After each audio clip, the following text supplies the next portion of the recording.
Polluted Thoughts Podcast, real talk with real people. I'm your host, Colin Garrett. I may look more into the production side of things, but as far as like actually going to the movie theater to see other things, I really can only make time for a Marvel movie or a good DC movie. Yeah.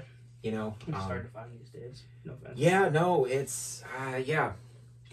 And don't get me wrong, I actually, and obviously we can talk more on the pod, I did like YoDaddyDoe, so I enjoyed it, but I recognize what created downturn, and yeah, a downturn for well, you're a musical DC guy. Theater background. I wouldn't even call that film a musical. Okay. Based on previous musical films of like the 40s and 50s, where they weren't even really counted as musicals. It was just a part of the Hollywood cycle to include music in your film without it exactly being classified as a full-blown musical, like a Singing in the Rain or something. So I didn't take it that way. I see how others would take it that way, but I never viewed it that way. Supposedly, maybe you'll have more information on this. Supposedly, Todd Phillips' first idea pitched was Joker in space.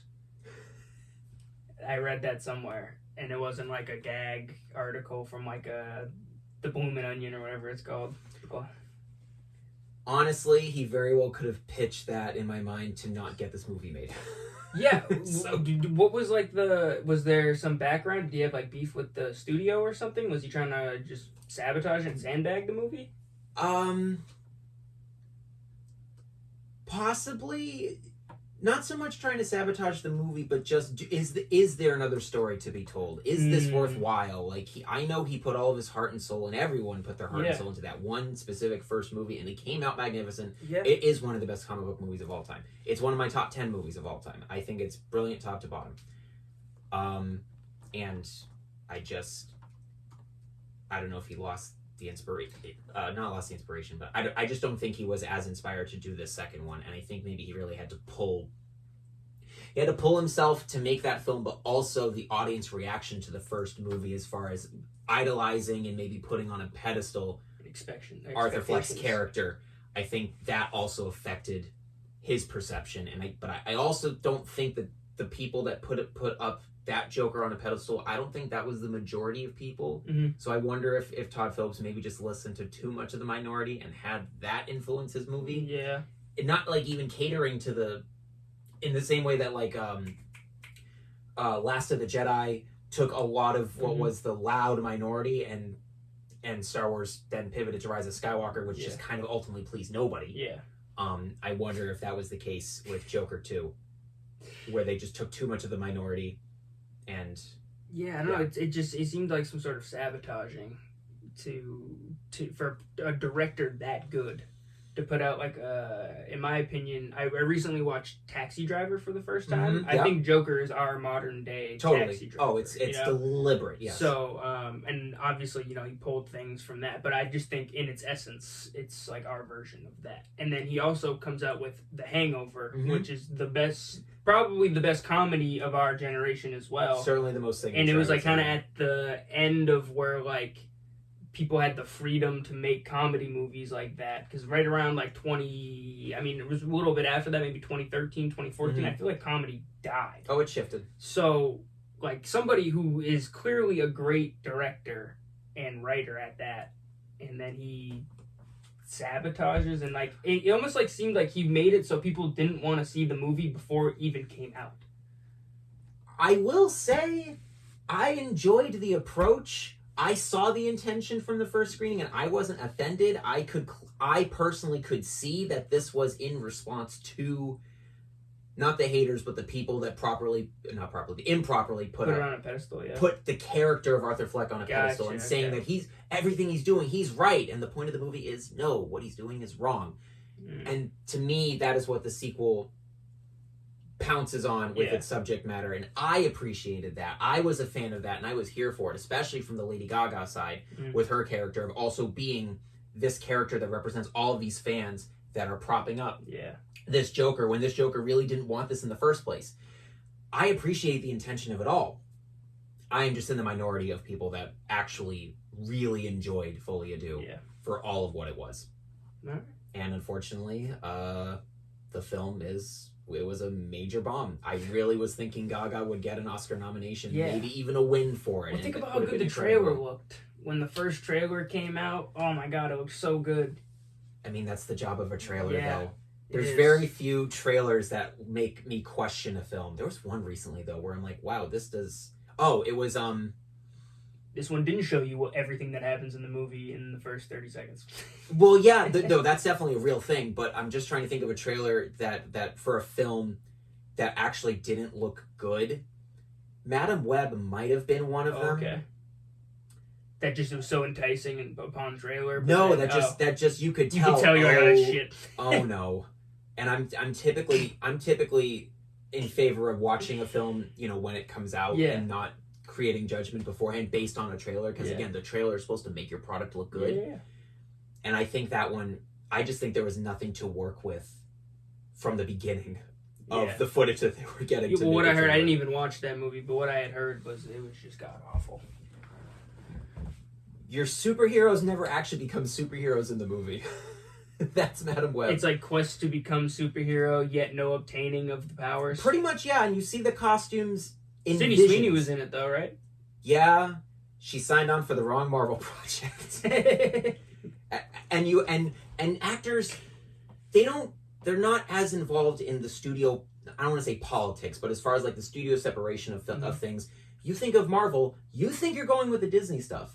You don't think, as an actor in the system, you don't think you're going with the Sony stuff that has its own different narrative, track record and narrative and all of these things. So I can't fault... Honestly, still forget about that. I can't fault Dakota Johnson for signing on, Sydney Sweeney. Really a good lineup of actors for Madam Web, and I was excited for it. And I saw the trailer and I went, oh no. And I don't often do that with trailers. Who's the villain? Was it like Charlize Theron or... No, this was, I can't remember the actor's name. I think the character's name is Ezekiel. Oh, it was a dude. It was a dude that they sort of forced this Spider-Man-like imagery on. That's Rahim? Yeah. Yeah. And they sort of warped his character into that of a Spider-Man. Adam Scott character. Was Uncle Ben? Technically, yes. Wow. Which, I mean, okay. I don't hate it. I also know that there was a lot of production hell with that film, too, of trying to actually include Spider-Man, maybe Tom Holland's Spider-Man, maybe Andrew Garfield's Spider-Man. I've heard back and forth things on it, so I don't want to push anything as fact. But basically no appearance. Yeah. And the studio basically went back and forth on, do we actually include Peter Parker, some variation of Peter Parker in this story? And ultimately they just decided no. So I know they went through production hell. I have a couple of friends that actually worked on the film here in the Boston area, yeah. And, well, then my bad for bad-mouthing.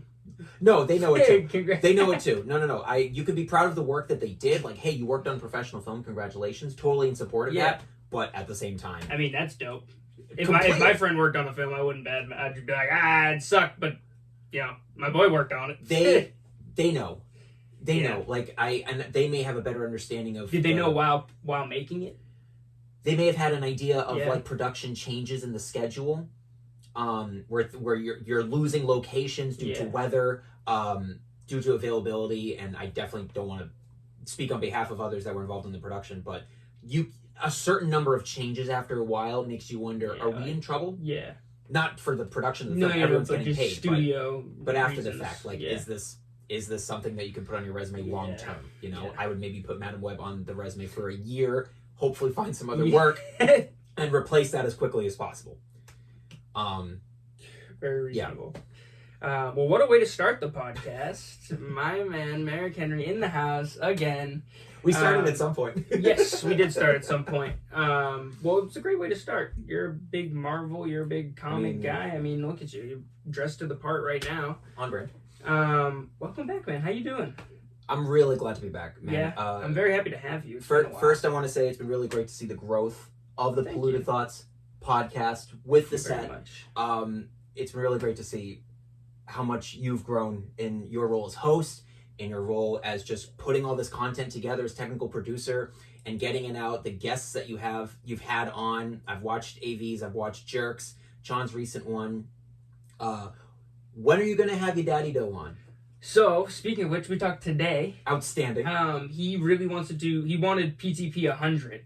But I have like a group of friends that we're just gonna have a little party get together to celebrate it. So he's 101. Fire. And we're looking at 2 Sundays from now. Outstanding. So he's within the month. definitely be on the watch for that. I'm very excited for that. There's a couple of well, first of all, thank you very much for those kind words.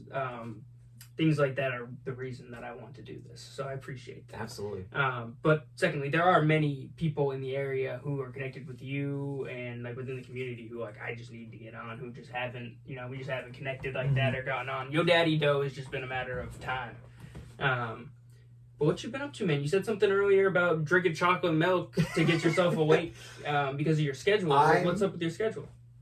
I'm not gonna lie, Colin, my guy. I feel like I am doing a lot right now, but it's not where I feel like I'm doing unnecessary work, and that's a little different than maybe some of the usual busy work that I'm doing. Pretty much everything that I'm doing right now is involved in the creative sector in some capacity. I'll start from the top. I've been pushing my music out far more than I used to. I've pretty much been posting every day. And a great job putting out all that content. Thank you. It was fantastic. Thank you. And you said something about jamming it down our throats. I thought that you didn't. I thought you did that like pleasantly, like, and as if like I liked that kind of thing, I didn't think it was too, I thought it was very proper. That. As I've been posting my content nearly daily, I've taken a couple breaks here and there just to kind of catch my breath, because really, social media content is its own department. Oh, marketing, definitely. Data collection, all these things. It's really its own separate division of your own self brand. Of course, you have to do it all. You know that very well too. And as I've been posting the content, there have been a lot of people that have found me, so I've been able to slightly increase my following of support a little bit, genuinely making some connections, talking with people who are like curious and excited about kind of this universe that I've been sort of trying to build for myself, and especially the last couple months too with my newly released songs that where I haven't put anything out like 3 years prior. They've been kind. People who like your content will like your content. Haters who don't like your content will comment on your content. They will let you know. And there's room for everything. This is what you open yourself up to this when you're putting out content. Absolutely. And you have to be open to that. I can't be someone that shuts down the comments on a post. No, absolutely not. Because in some ways that honestly shows you're scared. Yeah. It when I see someone who posts something and they don't have the comment on there, it's like, you posted that and you knew you were gonna get backlash for it and or hate, and you chose not to do that. And like you kind of, I don't want to say sound scared, because like I guess for your own mental well-being, then sometimes it's good. But and there's certainly something to be said for posting the content and posting your work, your art, just because you want to do it for yourself. And that's completely understandable and absolutely acceptable.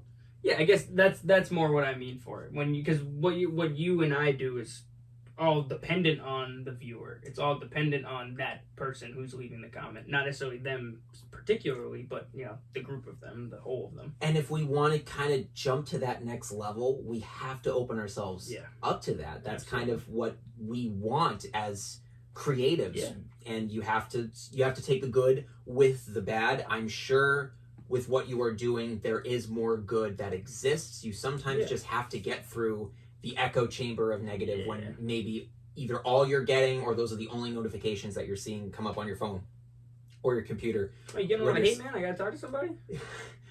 Like 25%, and it's people who just don't fully understand what I am trying to do with my pop music, which is understandable because most people are not pushing the triple threat aspect of pop music anymore. The Michael Jackson stuff, the Usher stuff, the Justin Timberlake stuff.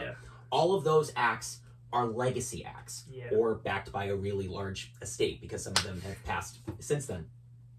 And what I'm doing is reminiscent of that era of music, really based in like almost New Jack Swing culture, in terms of like the gravitas that these entertainers had. The MC Hammers, the Heavy D and the Boys, Bobby Brown, even Chris Brown to a large degree, who's still out there, still touring, and still getting it. He's on a world tour right now, actually, he is. I think. And he still got it. Yeah. Regardless of what those may say. He'll always have it. He was the steeziest dude of all time when I was like 8 years old, and he was on Stomp the Yard. Are you kidding me? He's still the best talent of that kind of caliber. Yeah. In the modern day still. And to me, no, I'm never going to be as good as any of those guys that I just mentioned, but I'm not going to give up on it. Those guys are my inspiration. Yeah, absolutely. For what I do. And some people, they haven't seen enough of that recently. You look at the top 10 right now of the Billboard top 10. It's all pop right now, right? No, it's all Morgan Wallen. Oh, Jesus Christ. I figured it'd be like a lot of Sabrina Carpenter and a lot. Nope, that's not. Did he just drop like a new album? Morgan Wallen just dropped a new album. Okay. He's got Tate McRae on one of his singles too, so that's a pop. Yeah, she's pop, but she's singing on a more. I don't even want to say country, more folk. Sound. Yeah, you have Lady Gaga and Bruno Mars song that would sound still in there, but that's kind of it. Shabuzi, for a minute though, before this album dropped, it had to have been a lot of pop though. For a second there. With Sabrina, yeah, she was definitely up there. And now going into the summer, apparently we're all just tired, and we just need to go around the campfire, drink a couple beers, and be happy together. And there's nothing wrong with that. I never got into Morgan Wallen or Zach Bryan or any of these guys. Or like, I guess Zach Bryan I wouldn't put in the same category. Morgan Wallen does this like fusion of sounds. He's found his own sound and country, audience. Rock, rap, a little bit of like everything, but. Bar song, Shabuzi, that's still in the top 10. Still, Lose Control. What the fuck? Lose Control, Teddy Swims. That came out 2 years ago. That is now still in the top 10 for Billboard top 10. He's fantastic, though. He is. He's incredible. And this is no deliberate shade, but you look Not that Shabuzi isn't, but I mean, come on. That song was like the hit song last summer. I totally agree. I vibe with Shabuzi. He crushed it on one of the Thanksgiving Day NFL games. So like, he crushed it in Boston, too, in the finals. Game 2, I believe. Oh man, they did a performance. I was watching TV, or it might have been Game 5 when they came back. It might have been, I think it was the last game, and they did like a pregame. They're like, "Hey, they're bringing out Shabuzi." And I was like, "What the fuck?" Oh and he's my, like right outside the guard. Yeah, I'm with it. I support him. Great words. So, and if that's the trend that we're going, you can use that data to not even bog down on this audience that doesn't quite understand what I'm doing with my pop music. I just kind of accept it as the data of like, this is not the audience for me. It's going. It's where it's going. It's not the audience for me. It's not the mainstream audience, at least for now. And the mainstream audience, I would argue, maybe isn't quite sure what they want too. No. So it's ever changing. It is. So I kind of just try to stick to my guns of what my training is. Last time I was on here, I'd spoken about my trip to Los Angeles, performing the talent showcase there. A lot of dance we talked about, I remember. A lot of dance. Yeah. Since then, I've been fortunate to go back to Tampa as co-company manager of the Broadway Theater Project. Wow.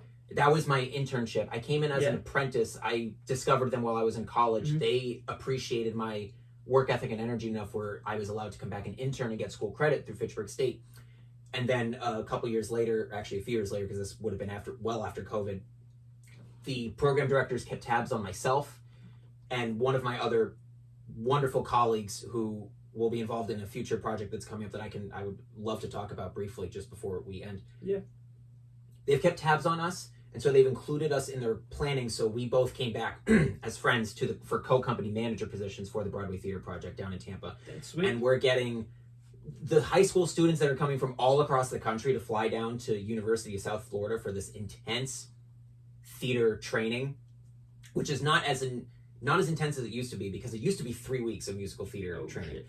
I went through 3 weeks of musical theater training with this program. Like a boot camp? Totally. The first summer that I was with them, we did the full production of Chicago. Oh, damn. Top to bottom, no adjustments, no changes. The woman in charge of the program, Deb McWaters, she was associate choreographer. Deb McWaters. Oh, jeez. I was like, Deb I've never heard that. No. Sorry, I stumbled over my words. Deb McWaters was the associate choreographer for the revival run of Chicago. Okay. When they brought it back to Broadway? When they brought it back to Broadway in the 90s. What was the original? 60s? 70s. 70s, okay. 70s with Jerry Orbach and Anne Ryan King. And funny enough, Anne Ryan King was heavily involved in the revival production. Oh, okay. So Anne Ryan King and Deb McWaters were... That name sounds so familiar. Anne Ryan King? Yeah. She really famous? Yeah. Yeah. In the theater world, absolutely. She would have originated the role of Roxy in Chicago. And she would have done many other distinct and unique roles, but absolutely a wonderful artist who worked closely with Bob Fosse. Maybe not. That's okay. It's there. Very, very much a strong teacher of the Bob Fosse technique in the same way that Deb McWaters still is, and that Fosse training has honestly influenced a lot of my work in the music videos going forward. So that's been really great to have. And so we did the full production of Chicago under her tutelage and leadership, and I was cast as Billy, the male supporting lead. So I knew I had to bust my butt. Yeah. Because I did not want to let anyone down. I wanted to honor the legacy of the people that were involved in that production, who are working with Broadway Theater Project now. So that was a long 3 weeks. That was up at 7. I'm going to bed 1, 2 a.m. getting these lines in and trying not to screw up. Well, also, in that same summer, we did a talent showcase where Norwegian Cruise Line came in, and they're watching us to see if they're interested in any, especially college students at the time, if anyone would be interested in signing a contract. And that happened quite a few amount of times where they would see talented college students and they would bring them on board, and that's kind of how they started. On-board entertainment kind of on-board entertainment, like full-blown work contract, like you are working in the professional entertainment industry. Wow. Yeah, it's been an amazing. It's like the opposite of an immigrant. Yeah. Like you get off the boat, you get a job. This one, they put you on the boat and you get a job. Spot on. Honestly, spot on. So just that training's influenced a lot of what I've done. And with my most recent Broadway Theater Project experience, I'll just say, like, a lot of the last summer that we did, it was really centered a lot of pop music talents. We had Karmit Bahar, one of the original Pussycat Dolls, teach classes with us. What the fuck? So that was spectacular. We had Ian Eastwood, who, if you're not familiar, I would argue is the biggest name in commercial dance today. Oh, okay. A-list, as far as who he's worked with. He's worked with Jungkook, formerly of BTS. He was on that promotional press tour with him and 7 other high caliber American dancers, really worldwide dancers, to be honest. And it was just like a super group of dancers behind Jungkook as this pop entertainment entity. And it was really remarkable to see. So getting to have drinks and just shoot the shit with Ian Eastwood, wow, what an opportunity for that alone. I've been able to take class with Todrick Hall, an incredible, I don't even want to say YouTuber anymore because he's not really doing YouTube, but just overall triple threat, very high energy creative, kind of similar to me, or maybe I'm more similar to him. And so I learned a lot from him. So there's just a lot of incredible talent that's coming down for this program. So all of that experience has influenced my work as a pop musician. So I'm very secure, to try to bring it back a little bit, I'm very secure in myself as an artist in my experience, where if people are trying to bring me down because they may get a laugh out of it, or they may consider me satire of something, I don't know what, but I'm comfortable in myself to know what my experience is, what I bring to the table. I'm aware that I can always get better, but I know I've come a pretty long way too. I'm 30 now. I've got about 20 years of experience under my belt. Like, I'm good. Yeah, confident. I know what's good. Yeah. One thing I think about a lot is you put yourself in a very vulnerable position with your performances. One, you're doing something that not many people are doing. So, like, even when I first saw you, I was like, what's this kid doing? And then I, like, pulled up. Like, I was walking into, I believe it was the first River City Fest. Mm-hmm. It was in the gazebo, right? Or was that... That was Zenfest. Zenfest, okay. Spiritual, yeah. River City was a spiritual successor and just has evolved to its own thing. But yeah. So it was the Zenfest, and we walked up, and I remember being like, the fuck is this? And then I was like, oh shit, this kid's doing some shit no one else is doing. And immediately gained my respect. So one, you're putting yourself in a vulnerable position with what you're doing because it's different. Mm-hmm. And then two, your music is actually vulnerable. Like, there's a lot of yourself in the music. So then I think that, one, putting yourself in vulnerable positions, you have to kind of expect a little bit. Like, doing this, totally, like, is very vulnerable. You're speaking out everything that's in your brain. Kind of got to, like, expect people not to understand it almost, you know? I've had to accept it more and more as time has gone on. And I've even had a couple of people that I meet for the first time after following me online. Yeah. They sort of tell me the same thing that you're saying. Yeah. I didn't quite understand what you were doing. I thought you were trying to emulate something else, like a Michael Jackson. Yeah. And that's a totally fair comparison. But as they see me and they understand that it's not that I'm trying to take myself seriously. I'm in too deep to pivot at this point.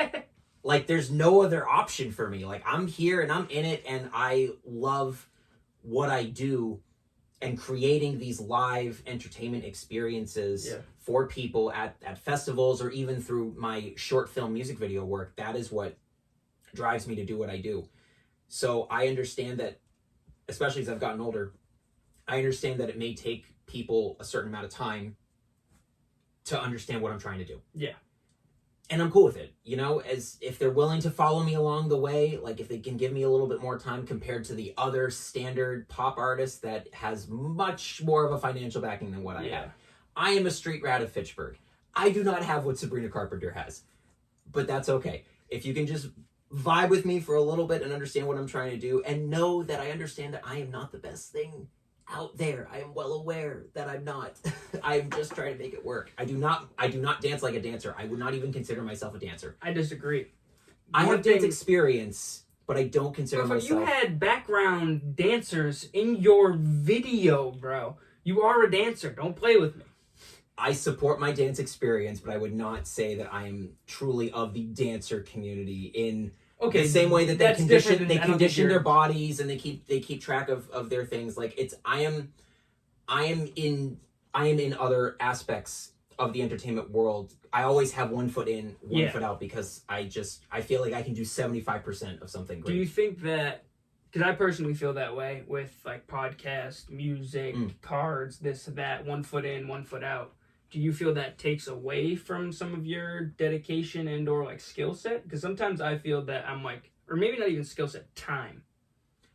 I think human beings are already complex creatures. I don't think it's that abnormal compared to what social media wants to do, which is constantly put you in a box with its algorithms, with the people that find you. They're coming to you for one thing. And it's okay if they support you for that one thing, and maybe they don't vibe with some of the other pieces of content that you put out there that represents yourself. But human beings should have multiple interests and multiple things that excite them. I love football.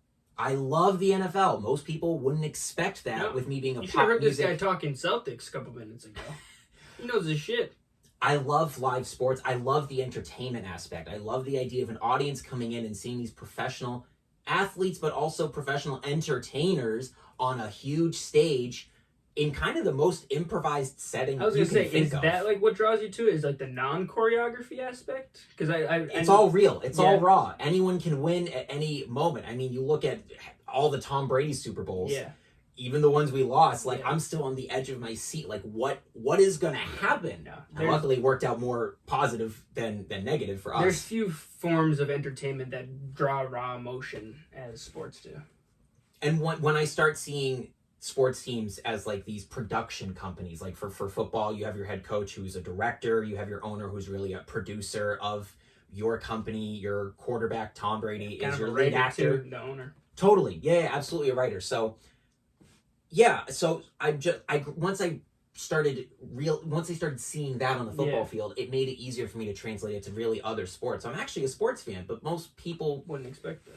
They wouldn't expect that, which is completely understandable. But that just goes to my point. People are complex with their interests, so I think it's okay to dip your toes in multiple things, so long as you give it as much energy as you can. You only have 100% out of a pie, but you just got to make sure that you're allocating that pie to the best of your ability, and it's never going to be even. No. It's unfortunate that it can't be that way. Speaking of dibbling and dabbling in multiple different ranges, this new single you put out, Running, I feel like you dibbled and dabbled in like 4 different realms here. One, obviously the music itself. 2, the dancing and the choreography. Did you choreograph?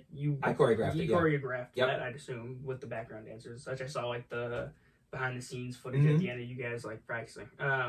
And then 3, I'm assuming, wrote the script to the video, and then obviously all the production that goes behind it. Yeah, that was basically me being executive producer, director, caterer, choreographer, caterer, lead actor, writer. Hey, I had to get there was no budget for this thing. The budget went to the Domino's pizza to feed everyone. Yep, that's what we had. That's a fair payment, if you ask me. So everyone being willing to really donate their time in a large-ish scale passion project for me, because again, I hadn't really worked on and put out new music over the course of like 3 years.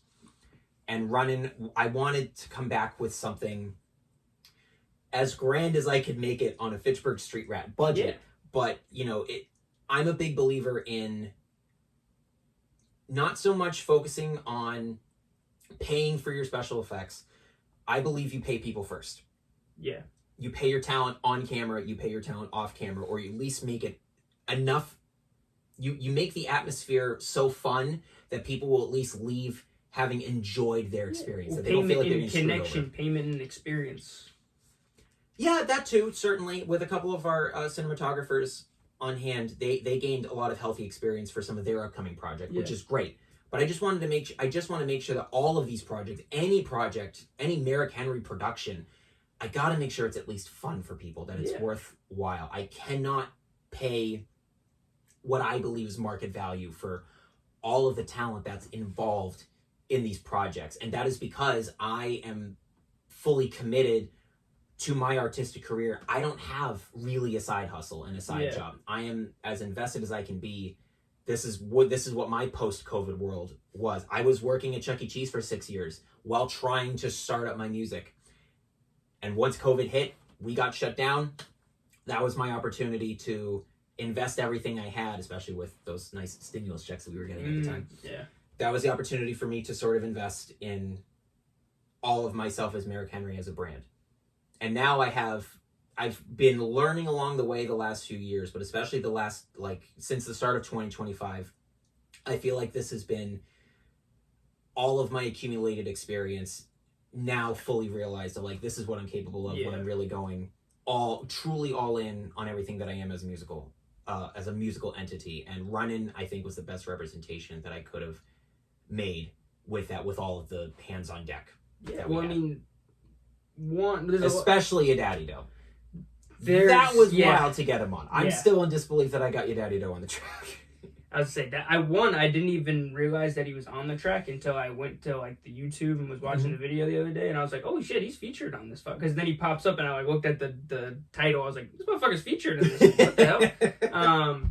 Well, I think that a lot of people do a lot of great music videos in the area. We got people like Raymond who do great videos and such. He shot my teaser for this, so I've been dying to have an opportunity to work with him on something in some capacity. He's incredible. He did my teaser for this, and he was so great. But I think that what he does that not many people in general do is tell a story with their music video. I think that was something that,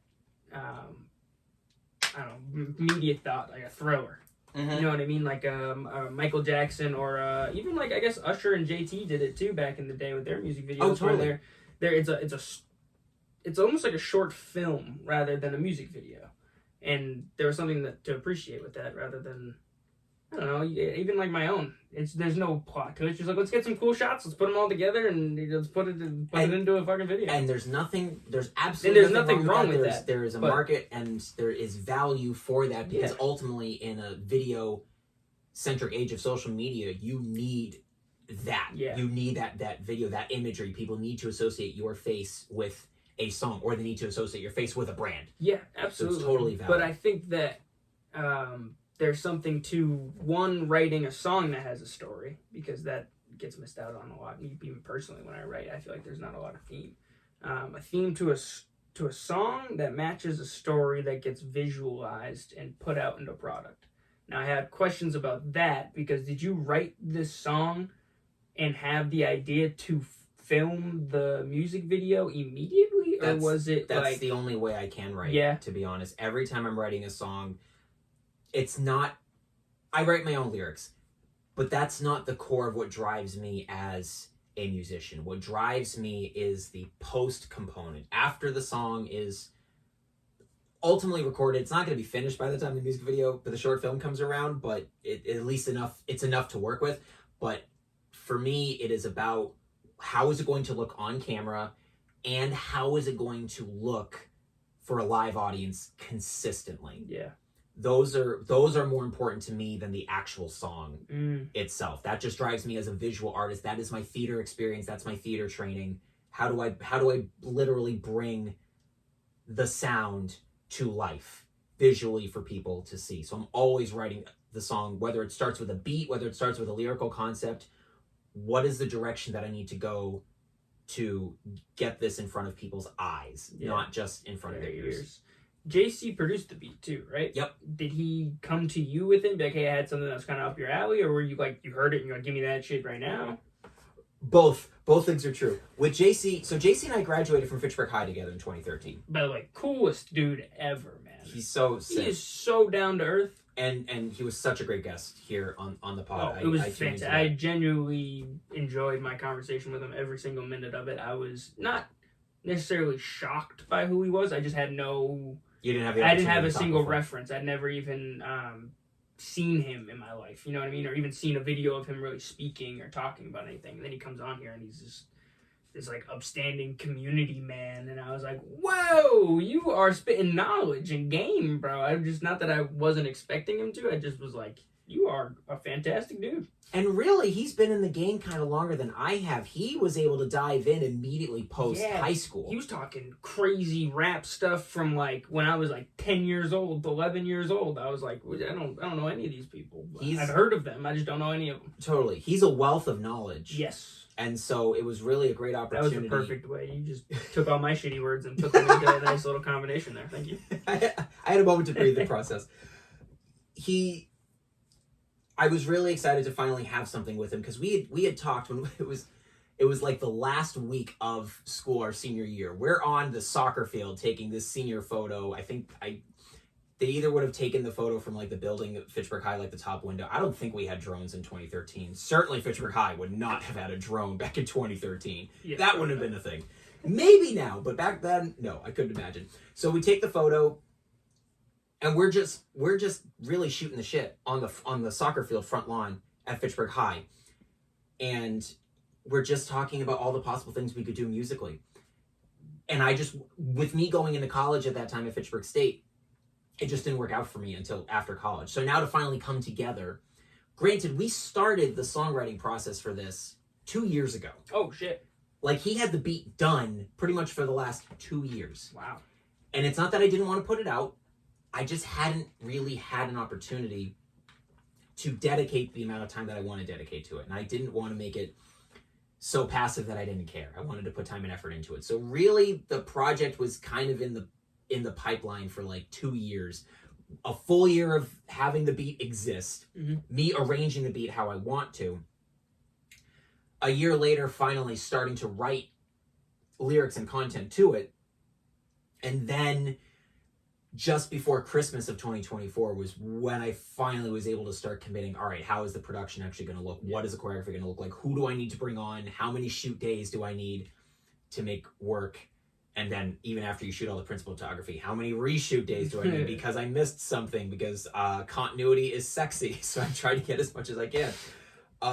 So it was just, I was really happy to honor that working relationship with JC, because we'd been in around each other's circles for all this time. So it was great to finally come together as Fitchburg High graduates, but then also to include YoDaddyDoe, who has become one of my most important creative partners, not just in everything I'm doing as Merrick Henry, but really in trying to build up our artistic community, not just even in Fitchburg, but all up and down North Central Mass, to be honest. Yeah. And he'll be able to talk more about his side of things when he comes on the pod. But it was just nice to really bring together where I am at in 2025, some of the most important collaborative partnerships that I have, and bring them all into one project. And those are just the people that are on the track. DeAndre Smith of Providence, who's been one of my featured band members the last couple years. He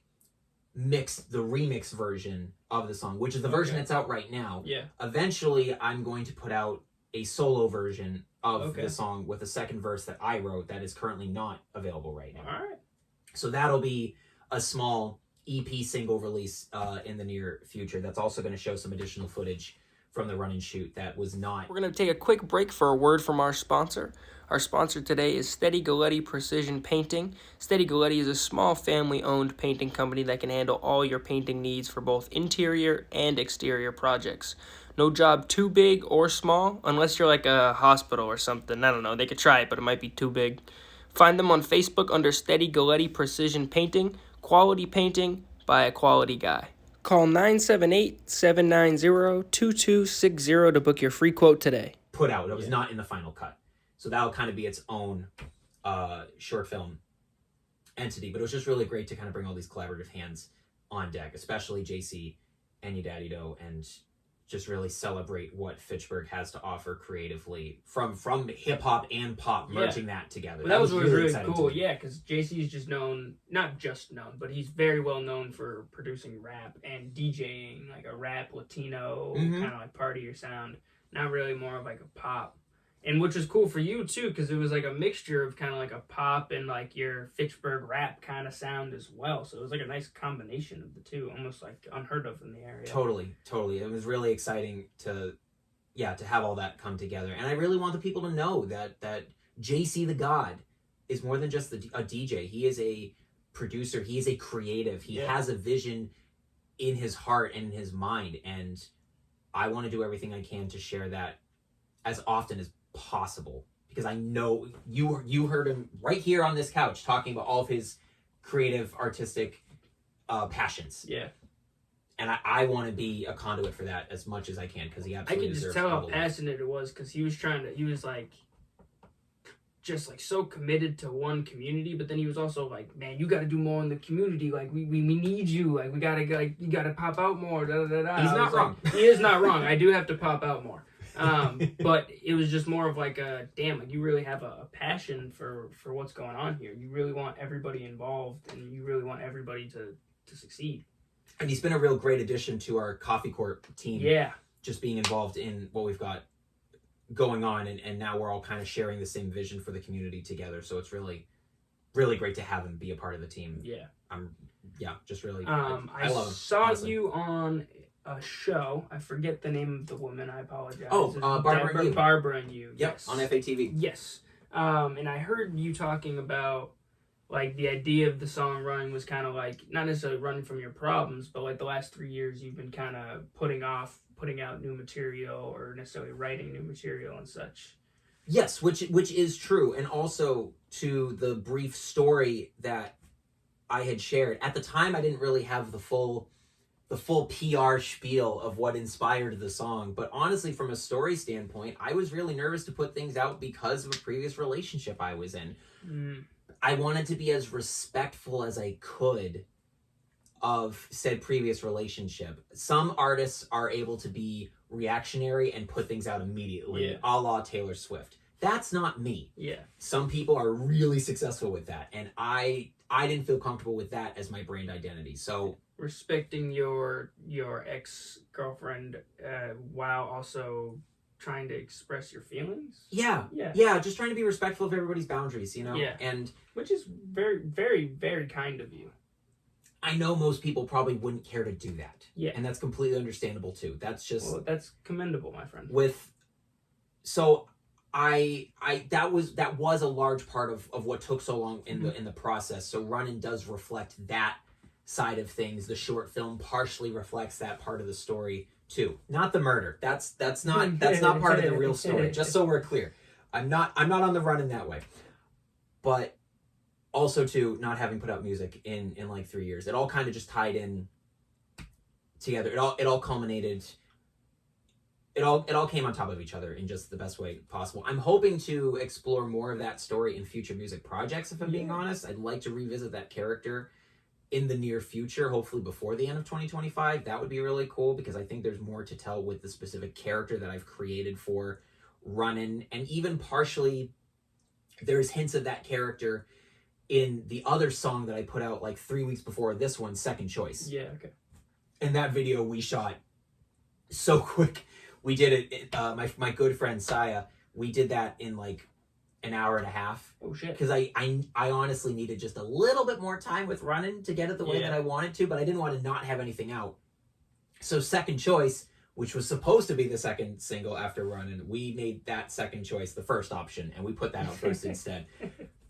Things are just really stupid sometimes. And I wanted Runnin to fall on May 16th, which was the day of not just my birthday, but also our soft launch event for Coffee Corp's new venue space of Canvas right down on Main Street. Yeah. Where Tris Lounge used to be. So Canvas, that's the name of it. That is the name of it. Gotcha. Yes. Okay. Technically, we are open. We've got a couple of other things that we need to clear up with the building, but other than that, we are open for any, not just music band, music artists to come in and perform, but really any community organization that needs space to just hold their programming for whatever it is that they want to do. We want to be as open as we can. So it really is kind of come one, come all for Canvas, which I'm really excited to have. I'm excited to be a part of the team. Super excited. It was where the former together. Tris Lounge is, Yes. right? Yep. Or was, rather. Right above where like Chibo was, or Strong Style Coffee. Right up that, you guys got that nice cut-off road now. The road's not there anymore. The nice walkway. It's not there. There's just all the other construction that's happening on Boulder Drive and Main Street. So right now everything's happening around. But once that's settled, it's gonna be great. It's gonna be great. Yeah. So how do you? Well, two questions, I guess. How do you overcome the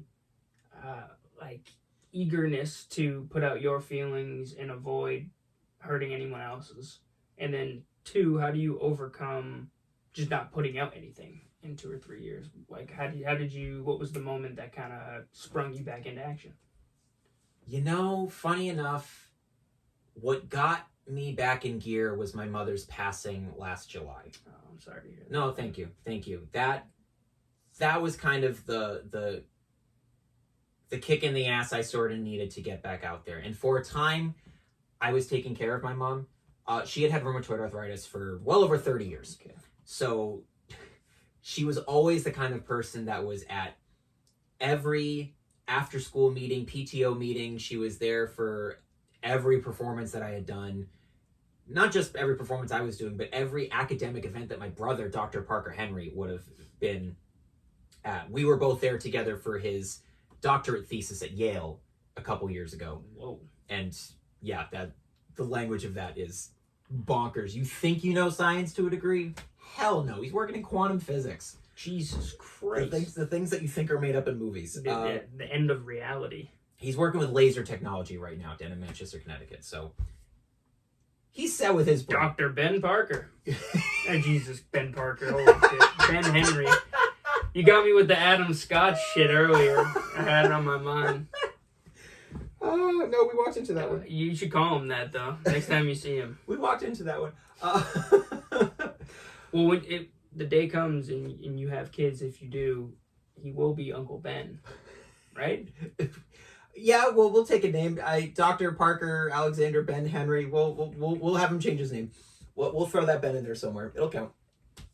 We'll make it count. We'll make it canon. That's what we'll do. Hopefully someday you can use my mental lapses as something good for your. We'll take this clip. We'll take this clip and we'll rotate it. One day you'll show your kids this clip and you'll go, see, this is why you call your Uncle Parker Uncle Ben. It's a good reason, kids. I promise. Like a bad How I Met Your Mother explanation. Yeah, pretty much. Kids, let me tell you about the one time. It's supposed to be like a whole sitcom. It's just 30 seconds of this clip. I wanted to make this last 9 seasons, but I'm not that talented. So Colin's too stupid. So that's not true. So my mom was just really supportive in everything that I had. And ultimately, when we finally lost her, she had fallen and broken her hip the previous March. And my point is, with how much she had done, she was very resilient in basically getting out of bed every morning and just going out and supporting and just being active. She was a partner in the Atlantic Coast Theatrical Supply, the costume shop that we had just outside of the mall in Leominster. Yeah, I remember talking about that last time. Mm-hmm, yep. So she was just involved in so many things, and she kept going. And ultimately, when her hip got broken, everything else in her body just no longer had the opportunity to recover. Oh, yeah. Sometimes she would take 2 or 3 days to recover after being very active for 1 to 2 days and then just be take bed rest, and that's fine. How old was she? 73. Yeah. Unfortunately, the broken hip and the hip problems when you get into like the 60s, 70s are usually... It's hard. They're kind of hard to overcome. Same thing happened to my great-grandmother. I'm so sorry. Yeah, it's hard. It's hard to go through. A long time ago, but it's the hips, man. I don't know what makes them so vital, but I know it's just there's just so much infection that can build up over time. So I was taking care of my mother those last few months, and I'm not gonna lie, I was actually kind of ready to really take a hiatus from like everything creative because I felt like someone's gonna need to be here. My dad's going to work every single day. I don't think I should leave her alone that long. And funny enough, while I was away down to the Broadway Theater Project last summer for those like 2 weeks that I was gone, I think her body just got progressively worse, but I honestly didn't know about it until ultimately it was too late. So and that was shortly after I'd gotten back from Tampa too. So so you were home. I was home, luckily. Ooh, I know. Man, I would have just crushed my soul there. I had just enough time to share most of my experience at Broadway Theater Project with her. I mean, just being there instead of being in Tampa when it happened, I'm sure it was just a blessing. I am grateful for that because I would have just missed that threshold. So, you're grateful for the time that you have. Yeah, so man. It worked out in that way. But also, too, I wouldn't have wanted her suffering because it just came to be, we had the choice. Either we take a surgery on a less than 50% chance of a viable life, or you have to make the decision. And we ultimately had to make the decision because her body was just no longer able to continue on in the condition that it was. So I'm grateful for that remaining amount of time that I had. And after taking some time to kind of process things, I immediately knew I needed to not even just put out my own work, but I needed to put myself really forward more than I really had before. I needed to really do it for her to kind of, at least for me, make me feel like this has all been worthwhile up to this point, that I'm not really wasting time. So that was sort of the kick in the pants that I needed to really get Merrick Henry out there more than I have. And in some ways kind of be a little selfish with making this such a profound part of my life again, putting all my stuff really back out there, with posting every single day, with sharing all these clips, with trying to get as many performing opportunities as possible, with working with as many collaborators as I can. So that was sort of what I had to overcome. And that's what got me back out there for finally sharing the types of stories that I wanted to from said previous relationships, but also from not putting anything out for all that time. So, well, I'm very sorry to hear about your mom, man. No, thank you, man. That stuff's very rough. I lost my mom last May too, and it's a weird road you go down. I had no idea. No, I'm so sorry. You don't have to be sorry, man. I had a weird relationship with my mom. I hadn't seen her since I'd seen her, but I hadn't been like around her or like talked to her since I was in like 6th grade. But just losing a parent. Totally. Definitely could send you one way or the other. Totally. You know what I mean? No matter what, it can put you right where you want to be and right where you need to be, and it seems like in your case motivates you and give you a little bit of swift kick in the ass to kind of put something out there and make something of your time and make sure that you're not wasting it, like you said, or at least make you feel like it wasn't a waste of time. But then it goes so many other ways, so many other people. You see it every day. Totally. And not to completely segue, but I guess, again, rounding about... Segue, man. This is the kind of show rounding about to what are you doing in your schedule, Merrick? Yes. So, one thing that I also wanted to do for my mom, I would have wanted to do it while she was alive, but this summer, I am returning to the theater at the Mount Stage to perform in... Grease! My man! Beat me to it. You know my schedule better than me. Yeah, I'm really excited to be back. This is a hell of a cast. Yes, man. Kinnicky. Again, I never thought I would do Grease, let alone twice. Were you Kinnicky the first time too? I was Kinnicky my senior year of high school at Fitchburg High with Tabitha Greenleaf. What's the line? I've seen the movie like once. It was like Kinnicky will give you a hickey. It's like a Hallmark card. Oh yeah, that's what I'm doing this summer. Yeah, exactly. It's like a Hallmark card. Yeah. So I'm the oldest high school kid in the cast. I feel like a narc. Honestly. And all these kids are like, between 15 and 22, and I'm Grandpa Kanicki coming through, like going on Grease Lightning. Grandpa Kanicki. Give me my walker. We just did Grease Lightning. They call you Unc? Not yet. No. But I'm sure they will. They should, because I'm feeling it. I'm feeling it right now. We were just rehearsing Grease Lightning for the first time last night. And that's Kanicki's big production number in Grease. Unlike the movie where John Travolta had that. The side character of Kanicki, or the supporting character, he has this song. And it is so high energy and so over the top, but it is so fun. My very good friend Kaden is choreographing the show this summer, and she is such a dynamite creative. I really have been looking forward to the opportunity to get to work with her, and also just the opportunity to come back to the Mount after all these years. I haven't done a show there since my senior year of high school, shortly after Kanicki in Fitchburg High. So it's been really great to finally have what I feel is like the right show for me to come back to. And kind of just celebrate the homecoming a bit. Yeah, absolutely. I had been hovering around the Mount for a while. My mother did costumes there for nearly 20 years. I thought there was a connection. Totally. Because I knew, obviously, Fitchburg State, but I could have sworn there was a Mount connection. Mm-hmm. Yep. And she did costumes there long after I had stopped, after I'd gone to college and was doing my own thing too. And she always had wanted me to return to the stage there for some show. I wanted to go back too.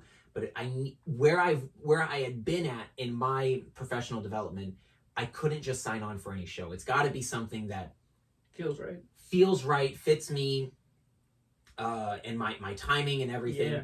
And so this was. I feel like I am not getting any younger. Let me take one more shot at doing a show that I think is going to be reflective of everything I want as Merrick Henry, the geeky pop star right now. So I'm glad that the auditioning worked out where I am cast, I am involved in this community again, I'm involved in the production. And this whole run of shows that we are doing in August, I'm mostly doing the run for my mom. So I'm really excited to get to have all these things lined up for that. This might be like way out of right field. Do you have like a Kanicki costume that she had? No, or anything? That would have been cool. No, because really it's just white tees and jeans and Converse and leather jackets. Yeah. Obviously, I have a lot of leather jackets in different styles. So, like, if they need me to pull one out of my closet, okay, I guess I will. But okay, I guess I'll go digging. I think the Mount will be covered on leather jackets for us greasers. What's the rehearsal schedule like for a production like this? 3 days a week. Okay. We're doing Tuesdays, Thursdays, and Sundays. As much of the schedule right now, I'm there for a lot of it in a dance capacity, in a supporting character capacity. We're all our characters of greasers and the pink ladies, like we're all friends. So we're just around each other's circles for a lot of the show. So it's 3 days a week. It's eventually going to ramp up to like double Sunday rehearsals where we're doing 2 to 5 hour break, 6 to 9 rehearsal, and we're just locking in the show. And then tech week, the week of the show, it'll basically be a Monday through Friday affair. Yeah. Maybe one day off. I can't remember. I haven't looked at the schedule. We just added a show because of the popular demand of people being excited to see Grease at the Mount. We have added a matinee performance on Saturday, August 9th. So now we are going from 5 shows to 6, which doesn't surprise me. I kind of expected this in the back of my mind because I had a feeling this was going to be the hottest ticket in town because people love Grease. They do love Grease. When's the last time? Was the last time it was at the Mount? Was the last time you did it? No.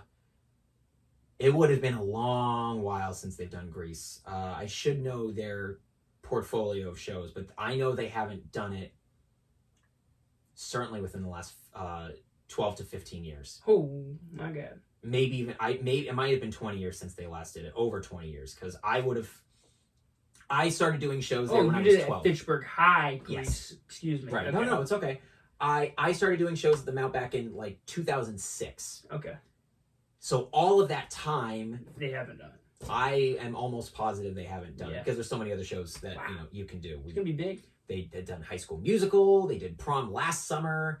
They've done All Shook Up. They've done so many things. And I'm just naming the summer shows. That doesn't count the Christmas shows and the spring kid shows and the whole lineup. They have like 6 shows that go on throughout a season. It's a pretty spectacular lineup of shows usually. So I'm excited to just be a part of it. Yeah. Again, it is, especially with everything else that's going on right now. But I knew it was kind of now or never. Yeah. So if this winds up being the only production that I can make work in my schedule for the foreseeable future, then let's commit. Let's make it the best. 110%. Let's make it the best show that we can. So the time was now. The timing's a little inconvenient, but we are here and we're excited for the challenge.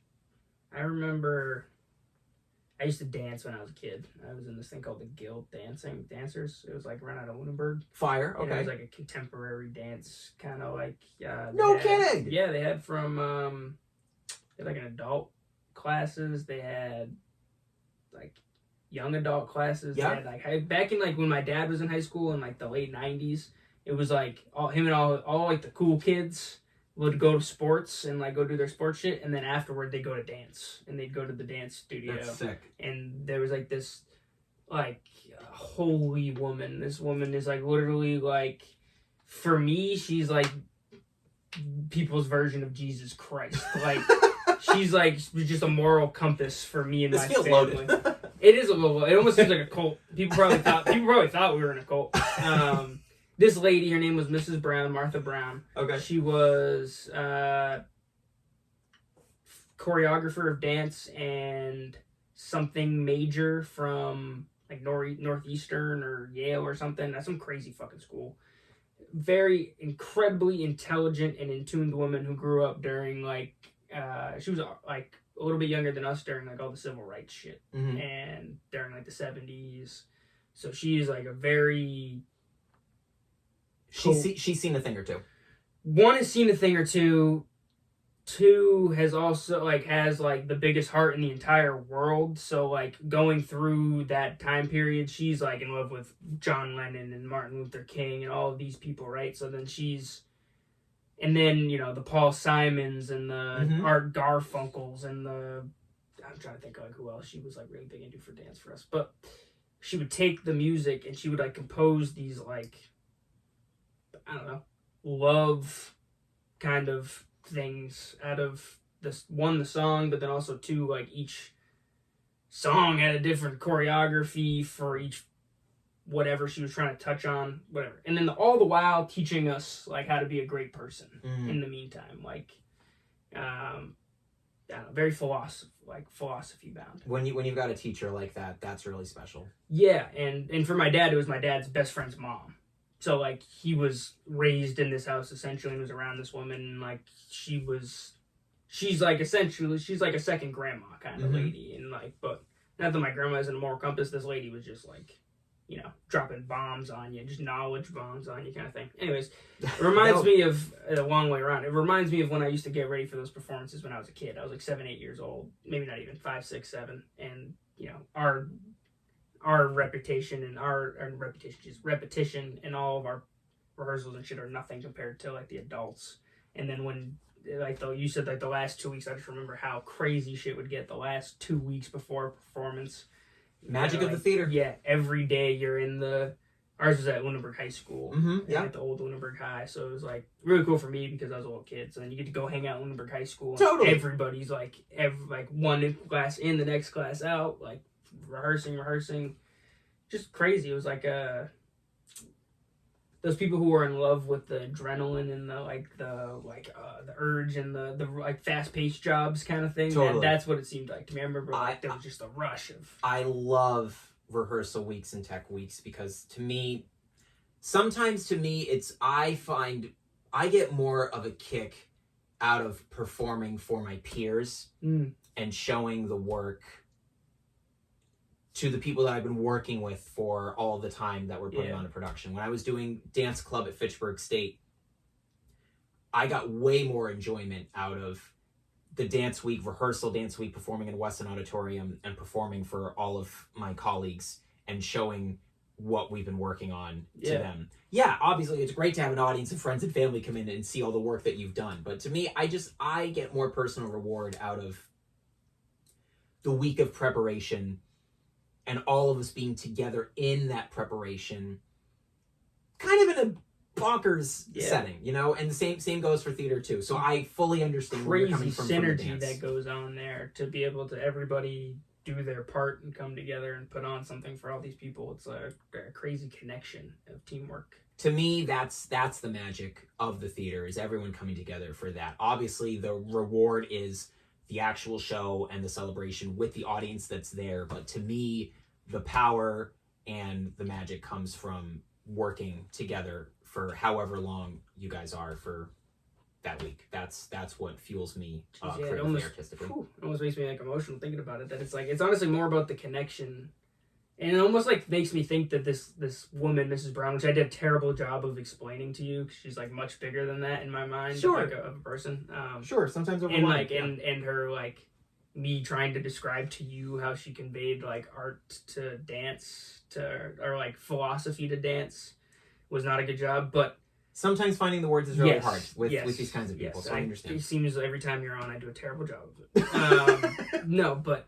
It almost seemed to me like she had conducted this whole fucking thing, right, as this like deep, almost like a what do they call that shit, deep state type shit. Okay, you know what I mean, like just like deep undercover kind of like build this whole thing, almost like a Truman Show idea, right? Okay, yeah. But then like build all of this not for the dance, so then when she's gone, that everybody else is still connected, and there's this like love for all. Like when she passed away, she has this beautiful house with this beautiful porch on it, and like people, we would all just go to her. Like her house was like a comfort house. It was like you go, you sit down, you talk to her, and she would always be there for you. You could knock on her door at 1 a.m. She's a little let you in type lady, and like I'm talking hundreds of people there, man. And it was like the love that we had for one another was all based on this lady. Like, this lady just brought us all together. It almost, you know what I mean? It was almost like a scheme. It was almost like she, like, plotted on all of us, not knowingly, like, not knowing any of us, because it was, like, Lunenburg in, like, the 80s when she started a contemporary dance school or, like, classes and shit. So, like, random people bringing in their kids slowly but surely, like, who knew that would be a connection that lasts? These people, right. like people that like my dad's friends that I consider like family, that are, you know, they would be nobodies to me without the dance thing. So it was like, who knew that would be? Like, she did, you know what I mean? So it's almost like when people are putting together these productions and stuff, I almost secretly think that like if they're a really great person, which I'm sure you've met so many of them who put together your productions, sure, that are like, they're like plotting this idea of like, this is more than just this is more than just me, this is like a connection all these people will have for the rest of their lives, and it could go beyond just production. Like, you know what I mean, these people, you marry that person and they have kids, and you know what I mean, just like something about like the production of all of that means more than just being on a stage. Yeah, it takes a special kind of person to have that vision and to understand that form of leadership, to really bring all these people together. Not everyone's cut out for it, but those that are special, like your teacher, and certainly, like you said, a lot of people. How many people are on your production? For Grease. Like a cast, like where? Just like everybody. I mean, the ensemble is like between 15 to 20 people. So like, let's say it's like a cast of 30. Yeah, just one person bringing all these people together and like conducting a thing. I mean, yes. So my good friend Will is directing the production, but also Gail Steele, who has been the like overseeing producer on pretty much every show since Theater at the Mount first started. That is definitely her most magical skill set, is having this community exist. Yeah. Not just of community theater, but like creating all of different shows and programs for all these people who just, you know, they look forward to season tickets for the Mount every single year, and understandably so. It's high quality community theater. Exactly, and that's what I'm talking about. Yeah, and that's something that she's built up and created. Yeah. So that I would definitely say is the magic of Gail Steele. And I've certainly worked with many incredible other actors and directors, choreographers, throughout the years there, but I would definitely say it starts with Gail Steele up there, just bringing us all together. And it's funny, I feel like I've seen her more in the audition room in the last few years with doing things, or most recent few productions I have been a part of than in my earlier days too. And it's kind of cool to see her involved in the process of just being there and being supportive and being open and being encouraging, especially to those who maybe haven't auditioned there before for like, you know, young kids and teenagers. I love seeing that because at the end of the day, it's super nerve-wracking, especially when you're first starting out. But for the Mount, that was my training ground growing up. That's where I got most of my sense of professionalism. So to have that encouragement and support from the top coming down, I thrive on having that encouragement, knowing where I can improve and get better, but knowing that this is still a place of support and love from the start. And that starts with Gail Steele. So yeah, I'm really you know what I'm talking about. Completely. You were picking up my shitty words again and putting them back together. They're not shitty. They're just polluted. They are just polluted, most definitely. So, I haven't even mentioned it, and I kind of feel bad now. Fan Fusion Podcast, for real, going to be up and running this summer. Yes, we're going to start as a YouTube limited series. Okay. JC the God and I. We'll start as a YouTube limited series. We have what we think is a great lineup of guests. Yes, most definitely. I'm there. Outstanding. You name the time and place. We're really excited. I used to do a podcast called Knights of the Dirty Table. Okay. And that was where I put out all of my toys on the table and we would just talk about all the geekiest things that we could. I gave that up a couple years ago because I couldn't juggle that along with really where my schedule was at and kind of how things were lining up. And that was sort of when I really did sort of need to settle in and kind of take care of my mom, even before the hip situation. So it's nice to have a platform again to just talk about all the geeky things that are happening in pop culture. And it especially lines up with something that we've started within the last year called the Fitchburg Fandom Festival, which is a Comic-Con event that is inclusive. I saw this last year and I couldn't go. Yes. We've had so much to catch up on. The Fitchburg Fandom Festival is it the Four Seasons or no? That was Plastic City. Okay. Plastic City Comic-Con. This is at the Fitchburg Armory, which is also the Fitchburg I know City exactly. Center. Yeah, I call it the Armory because it's sexier, but it's the Armory to me too. That place is sick. We used to do a fundraiser for our baseball event there. It was fucking sick. And they've been so good in supporting. I always wondered if it was like actually. It's like, you got an actual armory in here? Like, what's going on? Kind of. Some leftover pieces. Yeah, I figured they had something, but I was like, they're around in the closet. Where's the curator? Who's the guy I can talk to around here? Not much of that, unfortunately, but just enough swordplay to make it count. So, hey, just enough swordplay. And pause. Swing. So. Awesome. My bad, I'm getting polluted too. No, you can get polluted. That was awesome. But a Merrick Henry pause on the PTP was not something I expected, and I'm very happy it happened. Clip it. I will. So, the Fitchburg Fandom Festival is an all-inclusive Comic-Con event that celebrates all things pop culture, from movies, TV shows, games, even music. I wanted to create something that was more centered around the live experience. There are plenty of Comic-Cons, and there's certainly an audience for it all, where it's a lot of buying and trading goods and collectibles. And I wanted something that was a bit more similar to what you would sort of see at Fan Expo Boston, where there's that, but there's also shows and events going on. Exhibits, almost, so to speak. Yeah, and I really wanted to buckle down on that to create an atmosphere, not just for families with young children, but also those that are on the autism spectrum. Oh, okay. I am autistic myself, so I really wanted to create the kind of event that I would have wanted growing up, where I am seeing things, I am experiencing things, I am hearing things, I'm using all of my senses to appreciate things that I love, which is superhero and pop culture. Yeah. We had a great first year last October. We had a large lineup of entertainment.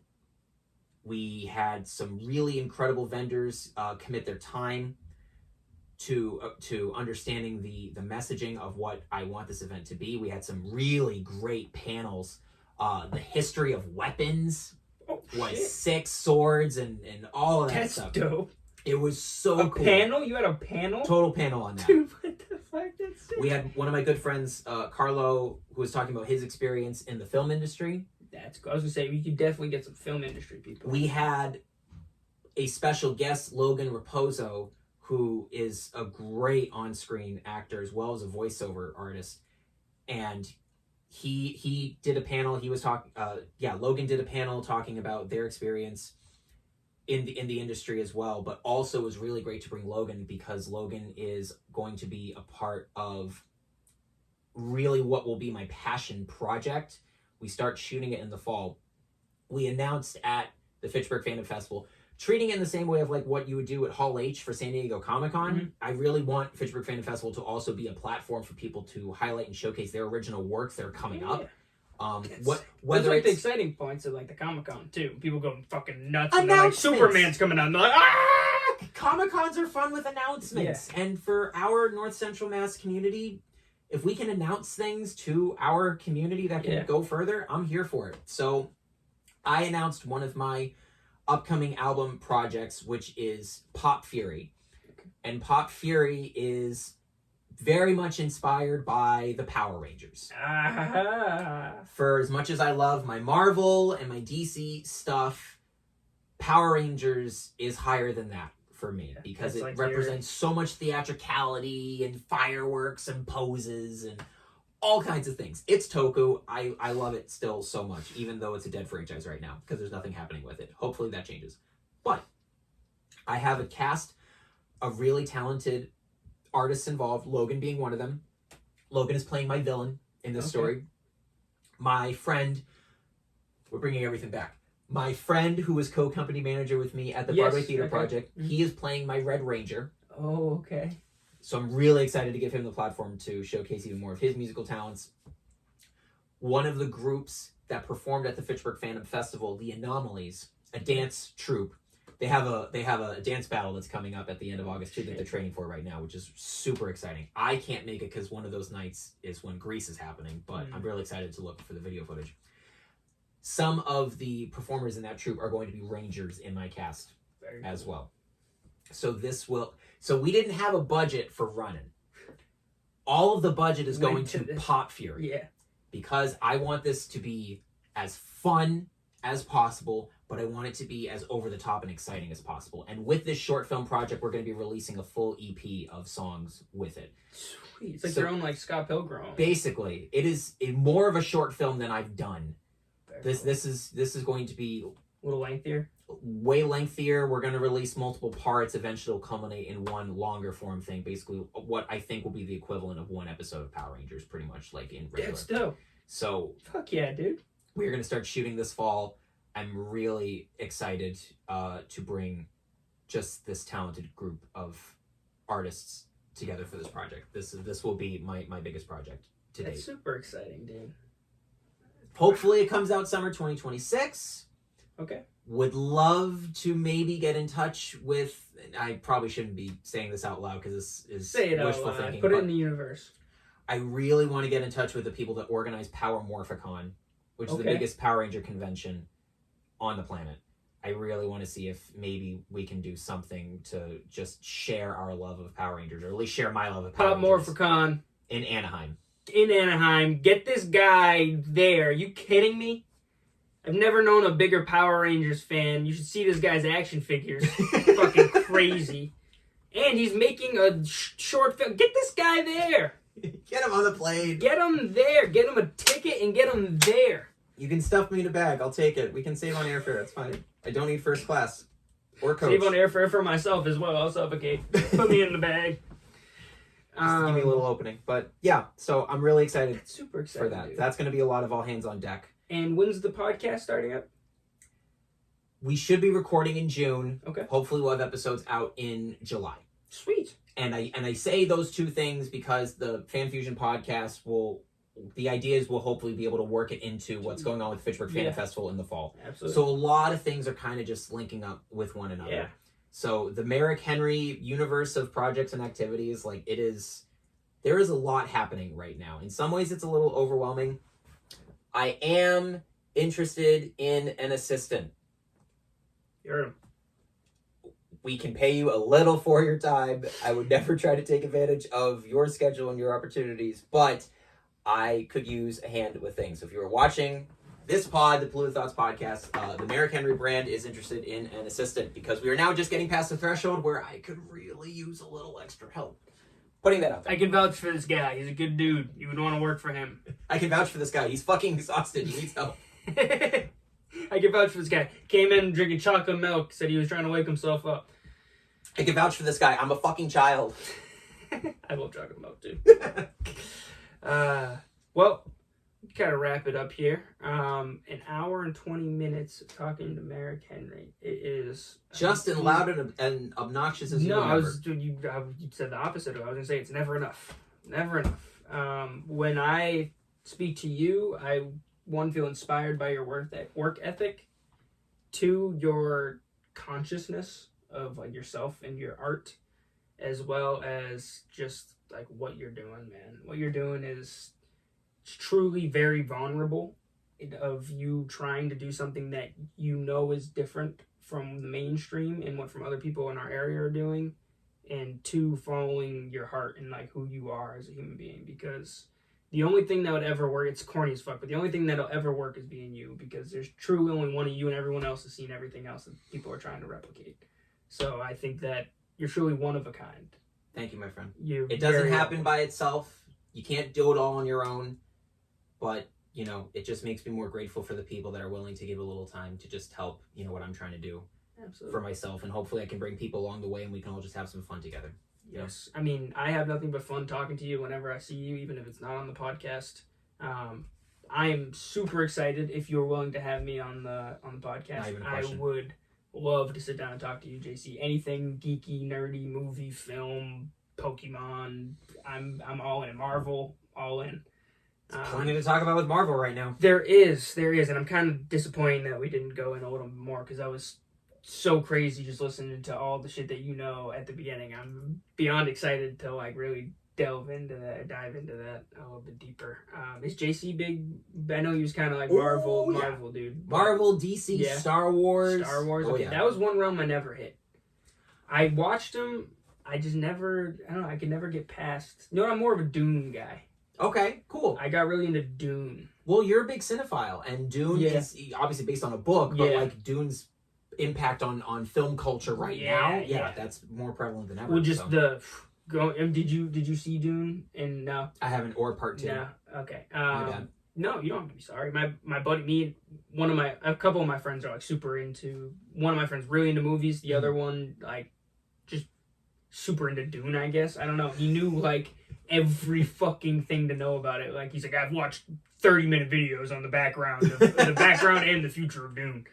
But no, the cinematography was everything, dude. Going to see that movie in the theaters and what a cast! What a fucking cast, what a lineup, man! Josh Brolin is one of the best actors to me.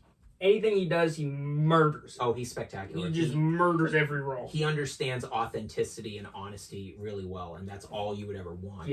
In your film acting, you know, because if it's not believable on camera, or if it's not real for you, it's not going to be believable on camera. Even when I've performed, there have been a few times where I could see, like, I'm getting through my performance, but I can see watching myself on camera, I'm not as in it as I was hoping I maybe pulled off in the moment. And I catch myself going, I could have committed a little better, even when I'm performing music, you know? So, like, it's got to be real. Josh Brolin's amazing with that. He played like a Thanos, if Thanos wasn't, like, the leader, so to speak. After like, having played Thanos. Yeah.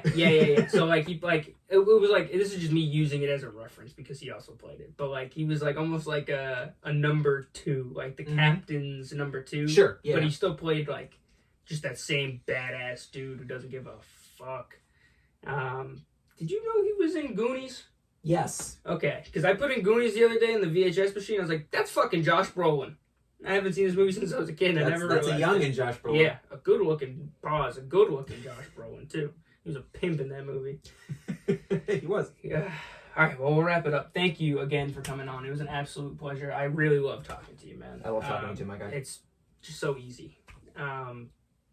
Be on the lookout, for the Running single music video out now everywhere. and then possibly for a part 2 version, a remix with your own verse. Yes. Yep. And some more footage as well. Yep. As well as Fusion. I'm sorry. Fan Fusion. Excuse me. Sorry. I'm getting to the end. Oh no, you're going through the action items. Fan Fusion podcast coming out soon. Grease coming out in the end of August. Middle of August 8th me. and 9th. And then whatever that following weekend is, the 16th, 17th, and 18th. Those 2 weekends. You can get your tickets now. Sunday is nearly sold out. I believe there's 2 seats left for that Sunday. They're booking up. They are. Yeah. Theateratthemount.com. You can get your show tickets there for Greece. And the Fandom Fest is October? First weekend of October. Fitchburg Armory. Don't call it anything else. It's Fitchburg Armory. I don't know what it comes up on Google Maps. Fuck all that. Both of them. Yeah, both of them. Well, I'll leave you how I always leave you. Peace. Believe in yourselves. I'll catch you fools later. Go check out my man Merrick because he's always worth it. See you guys later.